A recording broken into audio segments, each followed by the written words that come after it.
Ang atong ebanghelyo karon naghisgot sa pagpunggot sa ulo ni Juan, the beheading of Saint John. Ang atong mga pamalandong karon nagpahinumdom kanato mga igsoon. This is one of the price of discipleship.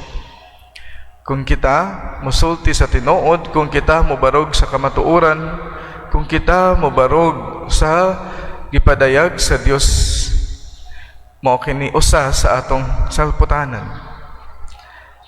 Managingon nga kung makabantay kita, kung nakakatong especially katong mga pari nga kusog kaayo, nga bold kaayo sila nga mosulti sa inhustisya, unsay nahitabo daghan ang gipamatay.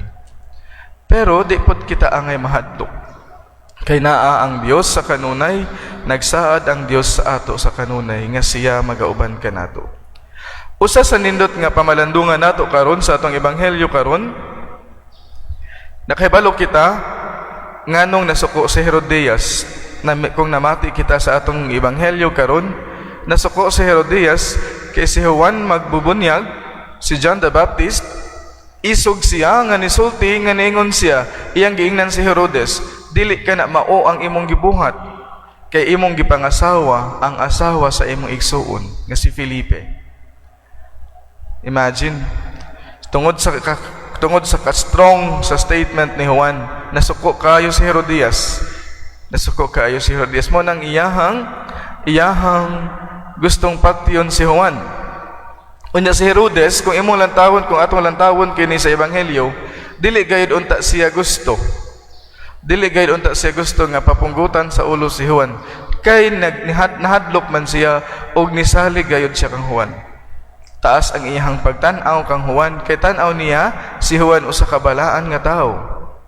Pero unsa may usa sa ato makatunan dinhi, tungod sa party, tungod sa kalipay ni Herodes, nakahimo siya desisyon. Mga igsoon, kita gipahinumduman sa atong ebanghelyo karon, kung naa kita sa when we are so happy, kung naa kita sa tumang kalipay, don't make any promises. Don't make any promises. Just like Herodes, sa sobrang kalipay niya, naghatag siya pagsaad. Bisan wala kini, bisan dili kini unta maayo, bisan unta dili kini mao iyang gusto. Betungod sa iyang sobrang kalipay, nisaad siya. Ningon siya, pangayua iyon sa imong gustong pangayoon kay akong ihatag, bisan katunga sa ako ang gingharian. One moral lesson that we can learn from our gospel today, when we are too happy, don't make any promises. And when we are too sad, don't make any decisions in life. Sometimes, in our life, usahay, diri kita magka-problema.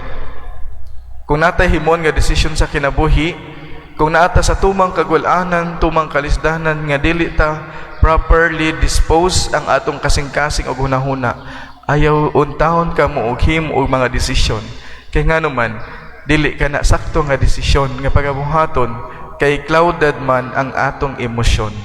Clouded man ang atong panghunahuna. Kay basin maghimo tag mga desisyon sa kinabuhi nga dili sakto ang dili kita dispose, basin magmahay lang kita sa umaabot.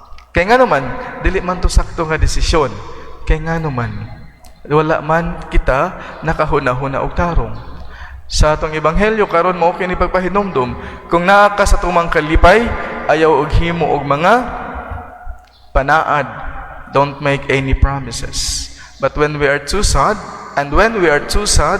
don't make any decisions in life.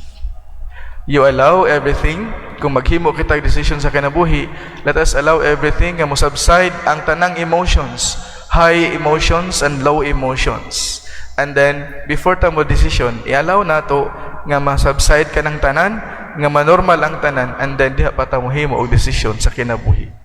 Kay kana nga mga decision kana nga bunga sa sakto nga desisyon, ug ikaduha, ampuan pod nato ang atong mga desisyon. Amen.